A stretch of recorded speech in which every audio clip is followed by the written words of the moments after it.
Hi students, how are you all? Today I'm going to start with the first chapter, more about the computer. In this chapter we are going to see about what is mean by memory and what are the types of memory. Before start with the lesson, I want to share few points about uh, computer memory as well as the human brain. In the first slide, a simple definition of memory is given. A memory is just like a human brain. It is used to store data and instructions. Computer memory is a storage space in the computer where data is to be processed and instructions required for processing are stored. This is the definition for memory. And now I'm going to share a few points about human brain. Human brain is a far most complex and a highly recognized and or a organized structure of the body, isn't it? So our our brain allows us to think, feel, move, see, hear, taste, and smell. And also it controls our whole body and receives, analyzes, and stores the information. So only here they are comparing our human brain with the computer brain. Here one point is it is given, that is our brain controls our body as well as receive, analyze, and stores information. Like that, in computer system, computer memory stores the instruction required to process the data.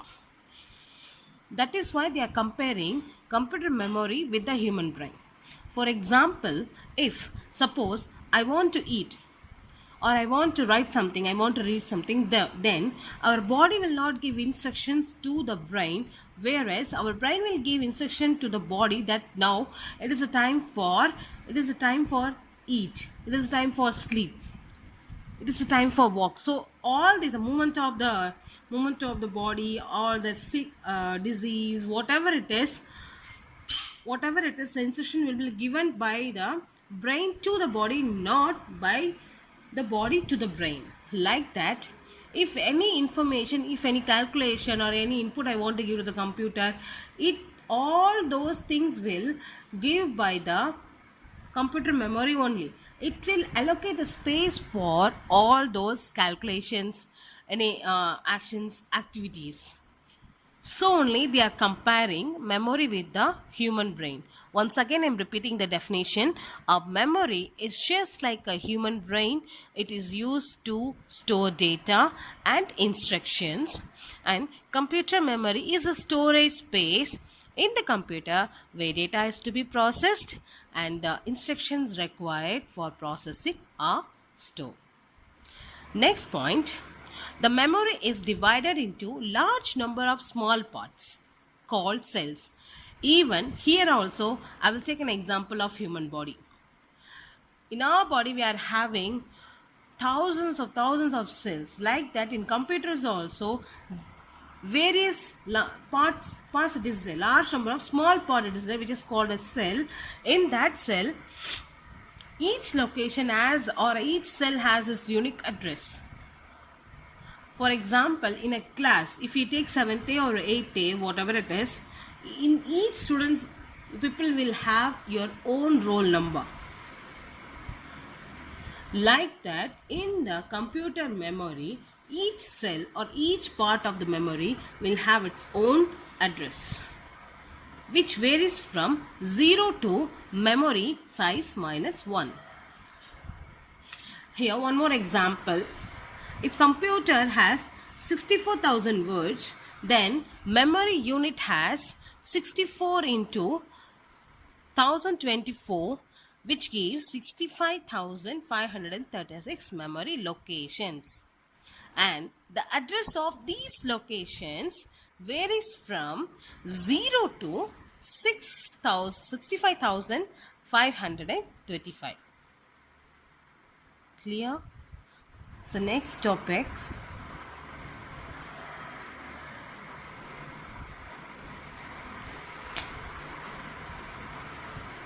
in memory,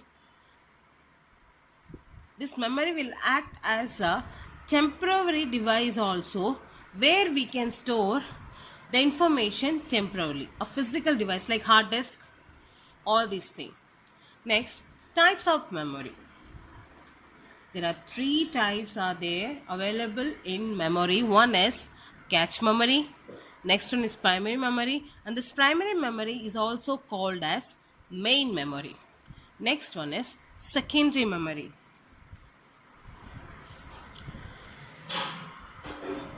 Now we will see about what is mean by cache memory. Cache memory is a very high speed semiconductor memory which can speed up the CPU. Here, this cache memory is used to speed up the CPU, the work of CPU, and also it acts as a buffer between CPU and the main memory. Here I want to say about what is mean by buffer. Buffer is a device or an area of a computer where two temporarily data stores that is being transferred between computer and the machine. For example, if I want to transfer a data from computer to printer, then here this cache memory will act as a buffer. The next thing, it is hold those part of data or a program which are most frequently used by CPU. Next point, the part of data and the programs are transferred from the disk to cache memory by the operating system, from where the CPU can access them. The work of cache memory is to transfer. Suppose I want to transfer some data. For example, I want to transfer some data to the CPU. Then the data or a program transferred from the disk, it may be a D drive, E drive, a G drive, whatever it is, from there to the cache memory, and that from the cache memory it will be accessed by the CPU. And who will send the data? By operating system. Operating system will help to share or transfer the data from the disk to the cache memory.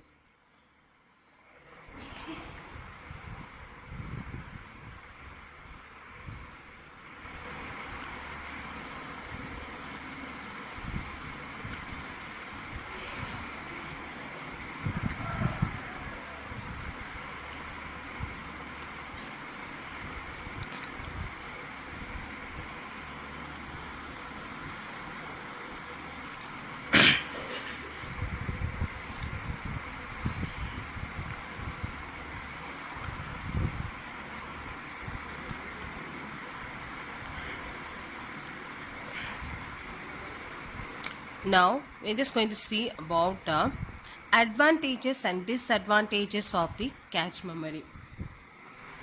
Cache memory helps us to complete the task in a very less time.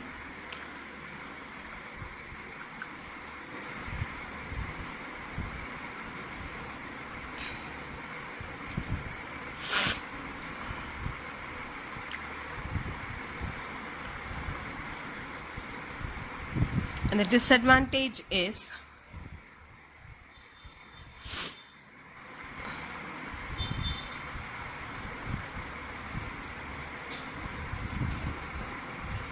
it is very expensive and has a limited capacity.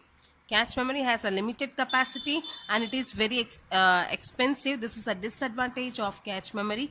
The advantages of cache memory is it is faster than the main memory and it consumes less access time compared to main memory.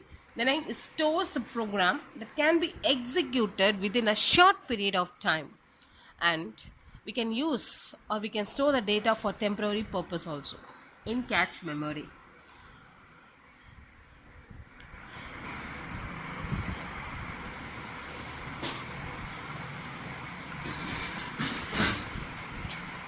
The next thing is primary memory. Primary memory holds those data and instruction on which the computer is currently working. It has a limited capacity and the data lost when power is switched off. Suppose if I'm working with some applications and the power is gone, our system by mistake the system has got switched off, then I didn't save the data properly, means when I will again restart the system, I won't find the data, the same data, because it won't store the data. It is generally made up of a semiconductor device like cache memory. These memories are not as fast as registers. Compared to register, main memory works very slow only. The data and instruction required to be processed reside in the main memory and is divided into two subcategories, that is RAM and ROM.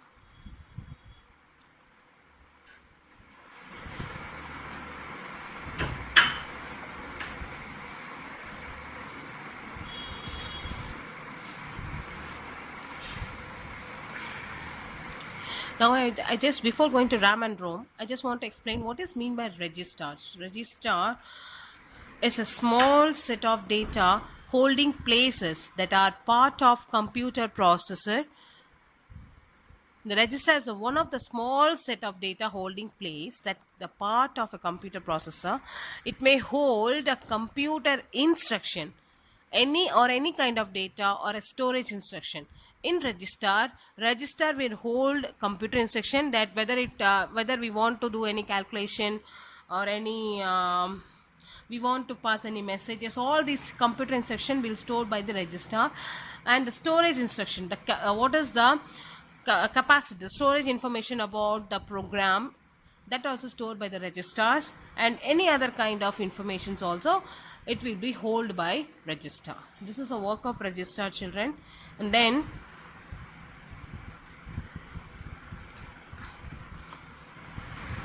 okay, that's all for today's class.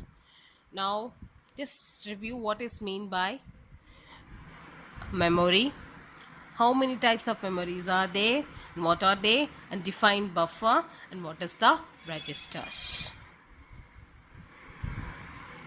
If any doubt you people are having, you can ask me where you didn't understand properly. That's all, children. Thank you. Stay home safely. Don't go outside. Take care of your health. Thank you, ma.